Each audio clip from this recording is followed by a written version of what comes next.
ਰੂਪਨਗਰ ਦੇ ਵਿੱਚ ਵਾਪਸ ਮੈਂ ਤੁਹਾਡੇ ਨਾਲ ਅੱਜ ਸਾਂਝਾ ਕਰ ਰਹੀ ਹਾਂ ਜਿਹੜੀ ਕੋਰੋਨਾ ਨੂੰ ਲੈ ਕੇ ਜਿਹੜੀ ਰੋਪੜ ਦੀ ਸਥਿਤੀ ਹੈਗੀ ਤੇ ਨਾਲ ਹੀ ਜਿਹੜੇ ਹੁਣ ਦੇ ਆંકੜੇ ਨੇ। ਜਿਵੇਂ ਕਿ ਹੁਣ ਤੱਕ ਅਸੀਂ 1,68,561 ਸੈਂਪਲਸ ਲੈ ਚੁੱਕੇ ਨੇ, 1,68,561, ਜਿਨ੍ਹਾਂ ਦੇ ਵਿੱਚੋਂ ਜਿਹੜੇ RT-PCR ਸੈਂਪਲ ਹੈਗੇ। ਇਸ ਤੋਂ ਇਲਾਵਾ ਜੇਕਰ ਅਸੀਂ ਪੂਰੇ ਟੋਟਲ ਸੈਂਪਲ ਦੀ ਗੱਲ ਕਰੀਏ ਜੋ RAT ਸੈਂਪਲਸ ਤੇ ਰੈਟ ਸੈਂਪਲਸ और TrueNat ਸੈਂਪਲਸ ਨੂੰ ਮਿਲਾ ਕੇ 1,84,616 ਸੈਂਪਲਸ ਹੁਣ ਤੱਕ ਲਿੱਤੇ ਜਾ ਚੁੱਕੇ ਨੇ, ਜਿਨ੍ਹਾਂ ਦੇ ਵਿੱਚੋਂ ਹੁਣ ਤੱਕ ਜਿਹੜੀ ਸੈਂਪਲਿੰਗ ਦੀ ਗਿਣਤੀ ਆ ਰਹੀ ਸਾਡੇ ਕੋਲ ਆ ਰਹੀ ਹੈਗੀ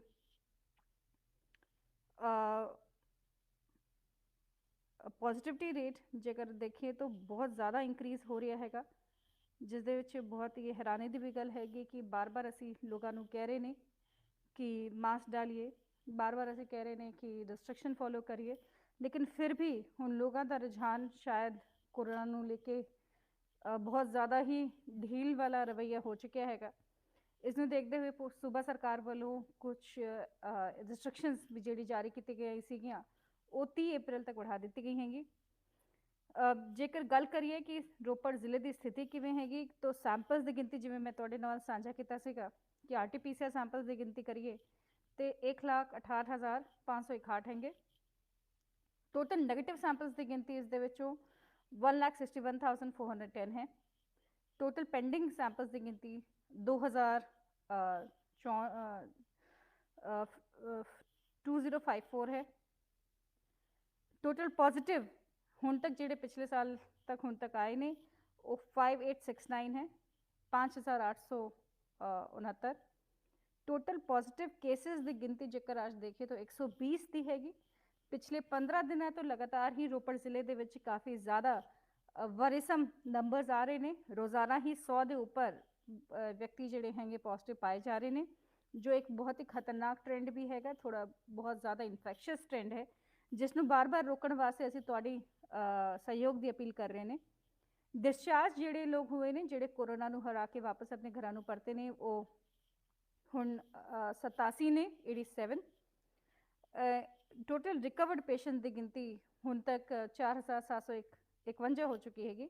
एक्टिव केसेस की गिनती जो हुण तक आज तक बहुत ज़्यादा रही है, कभी भी साढ़े कोल एक्टिव केसेस की गिनती इन्नी ज़्यादा कभी इस तादाद दे विच नहीं रही और 903 हो चुकी है रोपड़ जिले दे विच। इस तो तुसीं समझ सकते हो कि जिहड़ी ये सैकेंड वेव है कोरोना की ये कितनी खतरनाक है, कितनी ज़्यादा साडे लई ये चिंताजनक गल हैगी। इस करके ये कोरोना नूं तुसीं हल्के दे विच ना लो। मेरी तुहाडे तो बेनती हैगी क्योंकि रोज़ाना असी डेथ्स देख रहे हैं, रोज़ाना असी बहुत ज़्यादा केसेस की गिनती नवी आ रही हैगी। जिवें आज की गल करिए तो आज भी 3 डेथ्स हुई हैगी रोपड़ जिले दे केसेस के मद्देनज़र।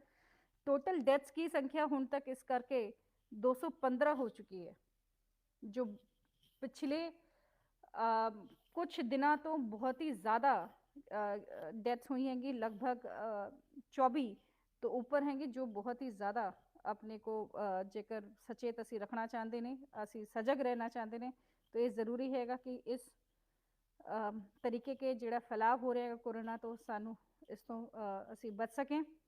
इस दे नाल ही मैं तुहाडे नाल साझा करना चाहती हाँ कि जिवें L3 दे जिन्हां नूं क्रोनिक पेशेंट्स कहते हैं वो L3 की कैपेसिटी दे विच जो काफ़ी ज़्यादा सीरीयस पेशेंट हो जाते हैं साढ़े वो 12 ने। L2 दे विच इलाज ले रहे हैं वो 68 पेशेंट्स ने। साढ़े कोल L1 दे विच हुण 93 पेशेंट्स ने जिहड़ी अपनी ट्रीटमेंट करा रहे हैं। होम आइसोलेशन दे विच 691 पेशेंट्स ने। अनट्रेसेबल की गिनती 11 हैगी। स्टिल एलोकेशन जी आज की डेट दी रिपोर्ट आई हैगी 28 ने। टोटल मिलके 903 हैगा। क्यूमुलेटिव CFR की जेकर गल करिए तो 3.66 है, जो एक बहुत बड़ा फिगर हैगा। जेकर असी देखिए तो पंजाब सूबे की CFR भी जेकर देखिए तो 2% तो थले है, तो रोपड़ जिले का CFR लगातार वध रहा हैगा। तो इस करके ज़्यादा पेशेंट जिहड़े ज़्यादा बीमार हो रहे हैं कोरोना तो, स्पैशली जिन्होंने ऑलरेडी कोमॉर्बिड कंडीशन कोई हैगी उन्हां दे वास्ते एक बीमारी होर खतरनाक साबित हो रही हैगी। इस करके ज़रूर ਇਸ ਦੇ ਵਿੱਚ ਕਰਾਉਣ। ਨਾਲ ਹੀ ਪੋਜ਼ਿਟਿਵਿਟੀ ਰੇਟ ਜਿਵੇਂ ਹੈਗੀ ਉਹ ਵੀ ਵੱਧ ਰਹੀ ਹੈਗੀ। ਜੇਕਰ ਅਗਰ ਗੱਲ ਕਰੀਏ ਤਾਂ 3.17 ਹੈ। ਰਿਕਵਰੀ ਰੇਟ ਵੀ ਇਸ ਕਰਕੇ ਕਾਫੀ ਇਸ ਦੇ ਵਿੱਚ घट गई हैगी, 80.95 ही रह गई है आज की डेट में। जेकर माइक्रो कंटेनमेंट जोन की गल करिए तो साढ़े कोल दशमेश नगर दूसरा भाग जिहड़ा असीं कीता सीगा रोपड़ जिले दे विच, रोपड़ शहर दे विच, यानी जैल सिंह दे 2 पार्ट्स दे विच माइक्रो कंटेनमेंट जोन है। जगजीत नगर दे विच, रोपड़ दे विच 2 जगजीत नगर रोपड़ दे विच भी माइक्रो कंटेनमेंट जोन है। तो इस दे नाल ही साढ़े कोल 2 कंटेनमेंट जोन भी हैगी, जो बड़वा पिंड दे विच है और एक मोजोवाल पिंड है नंगल दे विच। इस तो इलावा हुण जिवें सारिਆਂ ਨੂੰ पता हैगा कि वैक्सीनेशन प्रोग्राम भी चालू हो चुकिया हैगा। मैं सारिਆਂ ਦੀ जानकारी वास्ते दसना चाहती हाँ कि वैक्सीनेशन प्रोग्राम हर PHC सेंटर, मतलब प्राइमरी हैल्थ सेंटर 84 सेंटर हैंगे पूरे रोपड़ जिले दे विच, उत्थे सारियां थावां ते वैक्सीनेशन प्रोग्राम चालू है। कोई भी व्यक्ति जो 45 साल तो उपर है वो अपना वैक्सीनेशन करा सकता है। इस दे विच बार बार असीं लोकां दे कोल जा रहे ने, अपील कर रहे हैं, लेकिन किसी ना किसी कारण तो या फिर संकोच है या फिर गलत इंफॉर्मेशन है कि जी वैक्सीन लगाने तो पता नहीं की हो जाना है, बीमार हो जाना है, बंदा हस्पताल दे विच चला जाता है। ये चीज़ बहुत ज़रूरी है तुहाडे ध्यान दे विच लाने वास्ते कि फ्रंटलाइन वर्कर्स ते हैल्थ केयर वर्कर्स ने तुहाडे वैक्सीनेशन तो 1 महीना पहले ही वैक्सीनेशन 2 महीना पहले ही वैक्सीनेशन करा चुके हैं। साडे रोपड़ जिले दे विच अज तक कोई भी एडवर्स इन्फेक्शन केस नहीं आया हैगा। तो इस करके ये बहुत ज़रूरी है। तुसीं उन केसेस दी जेकर तुलना करो तो एक भी एडवर्स केस नहीं आया हैगा। ये सारी जिहड़ी रूमर्स ने, जिहड़ी रमॉन्जरिंग ने, ये सिर्फ जिहड़े शरारती तत्व होंदे ने, शरारती व्यक्ति होंदे ने, उन्हां दे वल्लों फैलाई जा रही है ताकि ये वैक्सीनेशन प्रोग्राम सिरे ना चढ़े। लेकिन मैं तुहानू अपने परिवार वास्ते, अपनी खुद के सेफ्टी वास्ते अब बार बार अपील करना चाहवांगी। तो मैं फिर वापस आज अपील कर रही हाँ कि तुहाडे नज़दीकी कोई भी स्वास्थ्य केंद्र हैगा, जिवें कि मैं प्राइमरी हैल्थ सेंटर की गल करा, तुहाडे कम्यूनिटी हैल्थ सेंटर्स की गल करदी हाँ, सरकारी सारे हॉस्पिटलों दे विच कुछ प्राइवेट हॉस्पिटल्स भी हैंगे जिन्हां दे साडे कोल आए हैंगे जो वैक्सीनेशन प्रोग्राम रखना चाहते हैं। कुछ जिवें कि IIT रोपड़ दे विच, थर्मल प्लांट दे विच, NFL दे विच, BBMB दे विच, जहाँ पे उन्हां दे खुद की डिस्पेंसरियां हैंगी, उत्थे भी असीं वैक्सीनेशन प्रोग्राम स्टार्ट करा दिता हैगा। अंबुजा के कैंपस दे विच जिथे उन्हां दा हॉस्पिटल सैटअप है, उत्थे भी असीं वैक्सीनेशन प्रोग्राम स्टार्ट करा दिता हैगा। तो इस करके हुण तुहाडी जिम्मेवारी हैगी, हुण तुसीं अपने परिवार की जिम्मेवारी चको।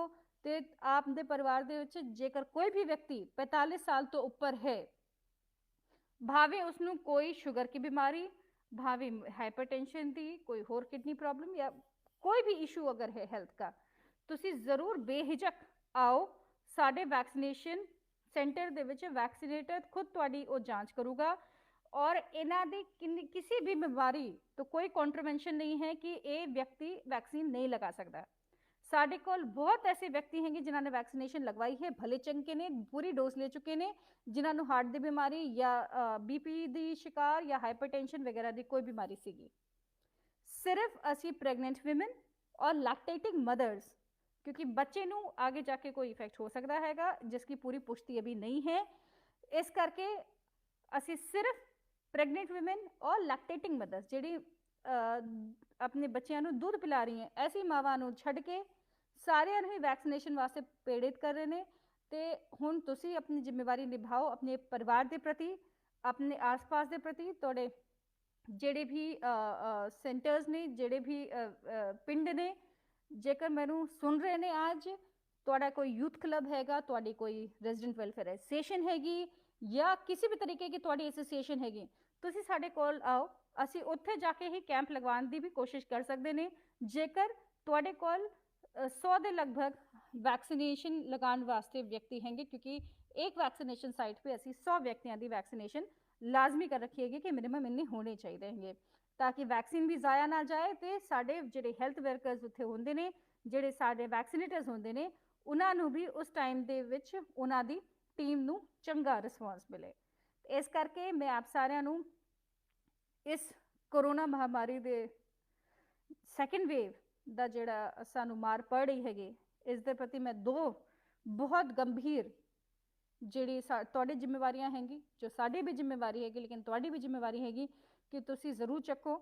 ਇੱਕ ਤੁਸੀਂ ਮਾਸਕ ਜ਼ਰੂਰ ਵਰਤੋਂ ਕਰੋ ਹਰ ਵੇਲੇ, ਭਾਵੇਂ ਤੁਸੀਂ ਕਾਰ ਚਲਾ ਰਹੇ ਹੋ, ਭਾਵੇਂ ਤੁਸੀਂ ਮਾਰਕੀਟ ਏਰੀਆ ਦੇ ਵਿੱਚ ਹੋ, ਭਾਵੇਂ ਤੁਸੀਂ ਪਾਰਕ ਦੇ ਵਿੱਚ ਸੈਰ ਕਰ ਰਹੇ ਹੋ, ਭਾਵੇਂ ਤੁਸੀਂ ਕਿਸੇ ਵੀ ਥਾਂ ਤੇ ਆਪਣੇ ਦਫ਼ਤਰਾਂ ਦੇ ਵਿੱਚ ਹੋ, ਕਿਤੇ ਵੀ ਹੋਏ, ਮਾਸਕ ਜ਼ਰੂਰ ਲਾਓ। ਇਹ ਤੁਹਾਡੇ ਤੇ ਤੁਹਾਡੇ ਪਰਿਵਾਰ ਵਾਸਤੇ ਇਹ ਬਹੁਤ ਜ਼ਰੂਰੀ ਹੈ, ਕਿਉਂਕਿ ਹੋ ਸਕਦਾ ਹੈਗਾ ਕੱਲ ਕੋ ਆਪਣੇ ਪਰਿਵਾਰ ਦੇ ਸਾਰੇ ਵਿਅਕਤੀਆਂ ਨੂੰ ਤੁਸੀਂ ਇਨਫੈਕਸ਼ਨ ਦਾ ਕਾਰਨ ਨਾ ਬਣ ਜਾਓ। ਇਸ ਦੇ ਨਾਲ ਹੀ ਵੈਕਸੀਨੇਸ਼ਨ ਪ੍ਰੋਗਰਾਮ ਦੇ ਵਿੱਚ ਆਪਣੇ ਮਾਪਿਆਂ ਨੂੰ, ਜਿਨ੍ਹਾਂ ਨੇ ਤੁਹਾਡੀ ਚੰਗੀ ਦੇਖਭਾਲ ਕੀਤੀ ਹੈ ਕਿ ਜਦ ਤੁਸੀਂ ਛੋਟੇ ਸੀਗੇ, ਹੁਣ ਉਹਨਾਂ ਦੀ ਦੇਖਭਾਲ ਕਰਨ ਦਾ ਸਾਡਾ ਸਮਾਂ ਆ ਚੁੱਕਿਆ ਹੈਗਾ, ਤਾਂ ਆਪਣੇ ਮਾਪਿਆਂ ਨੂੰ ਜਿਹੜੇ 60 ਸਾਲ ਤੋਂ ਉੱਪਰ ਨੇ, ਔਰ ਤੁਸੀਂ ਜੇਕਰ ਤੁਸੀਂ 45 ਸਾਲ ਤੋਂ ਉੱਪਰ ਹੋ, ਜ਼ਰੂਰ ਆ ਕੇ ਸਾਡੇ ਸੈਂਟਰਾਂ ਦੇ ਵਿੱਚ ਵੈਕਸੀਨ ਲਗਵਾਓ। ਇਹ ਵੈਕਸੀਨ ਬਹੁਤ ਹੀ ਬਿਨਾਂ ਕਿਸੇ ਪਰੇਸ਼ਾਨੀ ਦੇ, ਬਿਨਾਂ ਕਿਸੇ ਸਾਈਡ ਇਫੈਕਟਸ ਤੋਂ, ਕੋਈ ਵੀ ਇਸ ਦੇ ਵਿੱਚ ਹੈਲਥ ਪ੍ਰੋਬਲਮ ਕਿਸੇ ਨੂੰ ਨਹੀਂ ਪੇਸ਼ ਆ ਰਹੀ ਹੈਗੀ। ਮੈਂ ਖੁਦ ਵੈਕਸੀਨ ਦੀ ਪੂਰੀ 2 ਡੋਜ਼ ਲਗਵਾ ਚੁੱਕੀ ਹਾਂ, ਮੈਨੂੰ ਕੋਈ ਹੈਲਥ ਪਰੇਸ਼ਾਨੀ ਨਹੀਂ ਆਈ ਸਾਹਮਣੇ। ਇਸ ਦੇ ਨਾਲ ਹੀ ਕਿਸੇ ਵੀ ਫੋਟੋ ਆਈਡੀ ਕਾਰਡ ਨੂੰ ਦਿਖਾ ਕੇ ਤੁਸੀਂ ਇਹ ਵੈਕਸੀਨ ਲਗਵਾ ਸਕਦੇ ਹੋ, ਔਰ ਤੁਹਾਨੂੰ ਸਿਰਫ ਔਰ ਸਿਰਫ ਆਧੇ ਘੰਟੇ ਵਾਸਤੇ ਉੱਥੇ ਆਬਜ਼ਰਵੇਸ਼ਨ ਵਾਸਤੇ ਉਹ ਬਿਠਾਣਗੇ ਡਾਕਟਰਸ, ਤਾਂ ਕਿ ਤੁਹਾਨੂੰ ਉਹ ਪਤਾ ਚੱਲ ਸਕੇ ਕਿ ਵੈਕਸੀਨ ਦਾ ਕੋਈ ਐਡਵਰਸ ਇਫੈਕਟ ਜੇਕਰ ਹੁੰਦਾ ਹੈ, ਬਿਕੋਜ਼ ਇਹ SOP ਦੇ ਵਿੱਚ ਹੈ। ਇਸ ਤੋਂ ਇਲਾਵਾ ਤੁਹਾਨੂੰ ਹੋਰ ਕਿਸੇ ਵੀ ਚੀਜ਼ ਦੀ ਚਿੰਤਾ ਕਰਨ ਦੀ ਕੋਈ ਲੋੜ ਨਹੀਂ ਹੈਗੀ, ਤੁਸੀਂ ਕਿਸੇ ਵੀ ਸੈਂਟਰ ਤੇ ਜਾ ਕੇ ਇਹ ਕੰਮ ਕਰਾ ਸਕਦੇ ਹੋ। ਔਰ ਮੈਨੂੰ ਇਹ ਆਸ ਹੈ ਹਰ ਜ਼ਿਆਦਾਤਰ ਜ਼ਿਆਦਾਤਰ ਪਿੰਡਾਂ ਦੇ ਵਿੱਚ ਪ੍ਰਾਇਮਰੀ ਹੈਲਥ ਸੈਂਟਰਸ ਨੇ। ਜੇਕਰ ਤੁਸੀਂ ਕਿਸੇ ਪਿੰਡ ਵਿੱਚ ਰਹਿ ਰਹੇ ਹੋ, ਤੁਰੰਤ ਆਪਣੇ ਪ੍ਰਾਇਮਰੀ ਹੈਲਥ ਸੈਂਟਰ ਦੇ ਜੋ ਵੀ ਨਜ਼ਦੀਕ ਤੁਹਾਡਾ ਪੜਦਾ ਹੈਗਾ, ਉੱਥੇ ਜਾਓ। ਇਹ ਵੈਕਸੀਨ ਹਫਤੇ ਦੇ 7 ਦਿਨ ਲਗਾਈ ਜਾਂਦੀ ਹੈਗੀ, ਸਵੇਰੇ 9 ਵਜੇ ਸੇ 3 ਵਜੇ ਤੱਕ। ਤੁਸੀਂ 9 ਸੇ 3 ਦੇ ਵਿਚਕਾਰ ਵੈਕਸੀਨ ਲਗਵਾਉਣ ਵਾਸਤੇ ਕਿਸੇ ਵੀ ਪ੍ਰਾਇਮਰੀ ਹੈਲਥ ਸੈਂਟਰ, ਕਿਸੇ ਵੀ ਸਰਕਾਰੀ ਹਸਪੀਟਲ, ਕਿਸੇ ਵੀ CHC, ਕਿਸੇ ਵੀ ਡਿਸਪੈਂਸਰੀ ਤੇ, ਸਰਕਾਰੀ ਡਿਸਪੈਂਸਰੀ ਤੇ ਜਾ ਸਕਦੇ ਹੋ, ਤੇ ਉੱਥੇ ਵੈਕਸੀਨ ਲਾਜ਼ਮੀ ਤੌਰ ਤੇ ਤੁਹਾਨੂੰ ਲਗਾਈ ਜਾਵੇਗੀ। ਲੇਕਿਨ ਇਸ ਚੀਜ਼ ਦਾ ਧਿਆਨ ਰੱਖੋ ਕਿ ਅਸੀਂ ਵੈਕਸੀਨ ਇੱਕ ਵਾਇਲ ਦੇ ਵਿੱਚ 10 ਵਿਅਕਤੀਆਂ ਦੀ ਡੋਜ਼ ਹੁੰਦੀ ਹੈਗੀ, ਤਾਂ ਜੇਕਰ ਤੁਸੀਂ ਇਕੱਲੇ ਹੀ ਜਾ ਰਹੇ ਹੋ ਤਾਂ ਤੁਹਾਡੇ ਇਕੱਲੇ ਵਾਸਤੇ ਅਸੀਂ ਵੈਕਸੀਨ ਦੀ ਪੂਰੀ ਡੋਜ਼ ਜ਼ਾਇਆ ਨਹੀਂ ਕਰ ਸਕਦੇ। ਇਸ ਕਰਕੇ ਮੈਂ ਆਪ ਨੂੰ ਰਿਕੁਐਸਟ ਕਰਾਂਗੀ ਕਿ ਜਦ ਵੀ ਤੁਸੀਂ ਜਾਓ ਆਸ-ਪਾਸ ਜਾਂ ਉੱਥੇ ਵੈਕਸੀਨ ਸੈਂਟਰ ਤੇ, ਜੇਕਰ 10 ਦੇ ਆਸ-ਪਾਸ ਵਿਅਕਤੀ ਨੇ, ਤੇ ਇਹ ਪੂਰੀ ਵਾਇਲ ਖੋਲ ਕੇ ਸਾਰਿਆਂ ਨੂੰ ਵੈਕਸੀਨ ਲਗਾ ਦਿੱਤੀ ਜਾਂਦੀ ਹੈਗੀ। ਨਹੀਂ ਤਾਂ ਇਹ ਵੈਕਸੀਨ ਖੁੱਲ੍ਹਣੇ ਕੇ ਆਧੇ ਘੰਟੇ ਬਾਅਦ ਤੱਕ ਉਹ ਖਰਾਬ ਹੋ ਜਾਂਦੀ ਹੈ। ਇਸ ਕਰਕੇ ਇਹ ਬਹੁਤ ਜ਼ਰੂਰੀ ਹੈ ਕਿ ਜਦ ਤੁਸੀਂ ਉੱਥੇ ਜਾਓ ਤਾਂ 8 ਸੇ 10 ਬੰਦੇ ਉੱਥੇ ਜ਼ਰੂਰ ਹੋਣ ਕਿ ਇੱਕ ਵਾਇਲ ਦੀ ਸਾਰੀ ਵੈਕਸੀਨ ਸਾਰੇ ਵਿਅਕਤੀਆਂ ਨੂੰ ਲਗਾਈ ਜਾ ਸਕੇ। ਤੇ ਮੈਂ ਆਪ ਨੂੰ ਇਹੀ ਚੀਜ਼ ਬਾਰ-ਬਾਰ, ਹੁਣ ਮੈਨੂੰ ਨਹੀਂ ਲੱਗਦਾ कि कोई भी इस तरह का कोई प्रॉब्लम आज तक सामने आया हैगा। साढ़े इन्ने सारे नेताओं ने MP साहब ने लगवाया हैगा, साढ़े बहुत सारे ਜਿਹੜੇ ਵੀ ਪੋਲੀਟੀਕਲ ਐਗਜ਼ੀਕਿਊਟਿਵਸ ਨੇ, ਸਾਡੇ ਸਾਰੇ ਅਫਸਰਾਂ ਨੇ ਲਗਵਾਇਆ ਹੈਗਾ। ਸਾਡੇ ਕੋਲ ਹੈਲਥ ਜਿਹੜੇ ਵੀ ਫਰੰਟ ਲਾਈਨ ਵਰਕਰਸ ਨੇ, ਮੈਂ ਤੁਹਾਨੂੰ ਦੱਸਣਾ ਚਾਹੁੰਦੀ ਹਾਂ, ਸਾਡੇ ਕੋਲ 85% ਤੋਂ ਜ਼ਿਆਦਾ ਹੈਲਥ ਵਰਕਰ, ਜਿਹੜੇ ਵੀ ਫਰੰਟ ਲਾਈਨ ਵਰਕਰਸ ਨੇ, ਜਿਹੜੇ ਸਰਕਾਰੀ ਮੁਲਾਜ਼ਮ ਨੇ, ਉਹਨਾਂ ਦੇ ਵੱਲੋਂ ਵੈਕਸੀਨ ਦੀ ਫਰਸਟ ਡੋਜ਼ ਲਗਵਾਈ ਜਾ ਚੁੱਕੀ ਹੈਗੀ। ਤੇ ਇਸ ਕਰਕੇ ਮੈਂ ਆਪ ਨੂੰ ਬਾਰ-ਬਾਰ ਇਹ ਬੇਨਤੀ ਕਰਨਾ ਚਾਹੁੰਦੀ ਹਾਂ, ਕਿਉਂਕਿ ਕੋਰੋਨਾ ਦੀ ਹੁਣ ਤੱਕ ਕੋਈ ਦਵਾਈ ਨਹੀਂ ਆਈ ਹੈ। ਦਵਾਈ ਸਿਰਫ ਇਸ ਦਾ ਬਚਾਵ ਹੈ, ਤੇ ਬਚਾਵ ਵਾਸਤੇ ਇੱਕ ਮਾਸਕ ਪਾਓ ਤੇ ਇੱਕ ਵੈਕਸੀਨ ਲਗਵਾਓ। ਜੇਕਰ ਤੁਸੀਂ ਜਾਣਦੇ ਹੋ, ਕਿਉਂਕਿ ਹੁਣ ਜੇਕਰ ਅਗਰ ਮੈਂ ਗੱਲ ਕਰਾਂ, ਪਹਿਲੇ ਅਸੀਂ ਸਿਰਫ ਬੜੇ ਸੀਰੀਅਸ ਪੇਸ਼ੈਂਟਸ, ਕਾਫੀ ਜ਼ਿਆਦਾ 올ਡ ਏਜ ਪੇਸ਼ੈਂਟਸ ਦੇਖ ਰਹੇ ਸੀਗੇ, ਲੇਕਿਨ ਹੁਣ ਸਾਡੇ ਕੋਲ 50 ਸਾਲ ਦੇ ਵੀ ਵਿਅਕਤੀ ਦੀ ਡੈਥ ਹੋਈ ਹੈਗੀ। ਸਾਡੇ ਕੋਲ ਹੁਣ 42 ਸਾਲ ਦੇ ਵੀ ਵਿਅਕਤੀ ਦੀ ਡੈਥ ਹੋਈ ਹੈ, ਜੋ ਇੱਕ ਬਹੁਤ ਵਰੀਸਮ ਟ੍ਰੈਂਡ ਹੈ। ਇਸ ਕਰਕੇ ਮੈਂ ਤੁਹਾਨੂੰ ਇਹ ਬਾਰ-ਬਾਰ ਅਪੀਲ ਕਰਨਾ ਚਾਹਾਂਗੀ, ਕਿਉਂਕਿ ਮੈਨੂੰ ਲੱਗਦਾ ਹੈਗਾ ਕਿ ਮੈਂ ਜਿੰਨੀ ਵੀ ਅਪੀਲ ਕਰਾਂ ਉਨੀ ਕਮ ਹੈਗੀ, ਕਿ ਤੁਸੀਂ ਜ਼ਰੂਰ ਇਹ ਵੈਕਸੀਨ ਲਗਵਾਓ ਤੇ ਨਾਲ ਹੀ ਮਾਸਕ ਦੀ ਵਰਤੋਂ ਜ਼ਰੂਰ ਕਰੋ। ਜਿਹੜੇ ਰਿਸਟ੍ਰਿਕਸ਼ਨਸ ਹੁਣ ਲੱਗੀਆਂ ਹੈਗੀਆਂ, ਜਿਵੇਂ ਕਿ 9 ਵਜੇ ਸੇ ਰਾਤ के 9 बजे से लेकर सुबह 5 बजे तक का कर्फ्यू, उसकी पालना करो।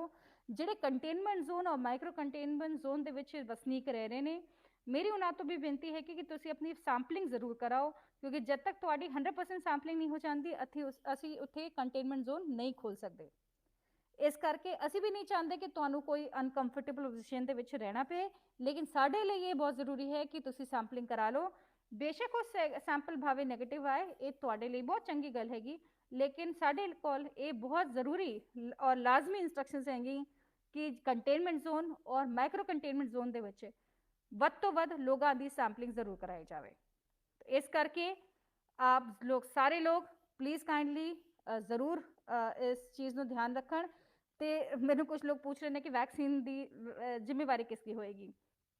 ਮੈਂ ਤੁਹਾਨੂੰ ਦੱਸਣਾ ਚਾਹੁੰਦੀ ਹਾਂ ਕਿ ਅਸੀਂ ਜਦ ਸੇ ਬਚਪਨ ਤੋਂ ਹੁਣ ਤੱਕ ਬੜੇ ਹੋਏ ਨੇ, ਸਾਰੇ ਬੱਚਿਆਂ ਨੂੰ 5 ਸਾਲ ਤੱਕ ਵੈਕਸੀਨ ਲਗਵਾਈ ਜਾਂਦੀ ਹੈਗੀ ਔਰ ਉਹ ਅਗਲੇ अलग अलग टाइम पे लगवाई जाती है, 2 साल, 2 महीने, 4 महीने वगैरह वगैरह। किसी भी वैक्सीन का कोई भी एडवर्स इफेक्ट उसी तरीके का है जिवें होर असी वैक्सीन अपने बचपन में लगवाते हैंगे। तो इस करके ये वैक्सीन हुण तक क्योंकि करोड़ों लोगों को लग चुकी हैगी, तो कोई भी एडवर्स इफेक्ट इस तरीके का असी सिर्फ अपने मनां दे विच बना के बैठे हुए ने, कोई नहीं आ रहा। तो इस करके मैं तुहानूं वापस अपील करना चाहांगी कि असी बचपन तो जब वैक्सीन लगवाते अपने सारे बच्चों नूं लगवाते हैंगे, उसी तरीके नाल ये भी वैक्सीन है। तो तुसी ये चीज़ मना तो निकाल दो कि इस वैक्सीन तो कोई होर एडवर्स इफेक्ट हो जाना, क्योंकि जैसे जिवें वो वैक्सीन काम करती है और साडे बच्चों नूं बचाती है कि किसी भी बीमारी के प्रति, उसी तरीके नाल ये वैक्सीन सानू कोरोना की बीमारी तो बचाएगी। ये हुण तुहाडी जिम्मेवारी हैगी कि तुसी अपने परिवार नूं कितना प्यार करदे हो, तुसी अपने परिवार के प्रति किन्ने ज़्यादा सजग हो। तो इसी अपील दे नाल मैं फिर वापस शाम 5 बजे तुहाडे कोल अगले हफ्ते वैडनसडे वापस कोरोना की जानकारी साझा करांगी, लेकिन उस वेले तक जरूर मास्क की वरतों जरूर करिए, रिस्ट्रिक्शनस का पालन करिए, क्योंकि ये रिस्ट्रिक्शनस हुण अगले 15 दिन बहुत ज़्यादा संजीदगी नाल बिताने वाले हैंगे। तो अपने परिवार को भी जरूर इसकी जानकारी दईए। Thank you. सत श्री अकाल।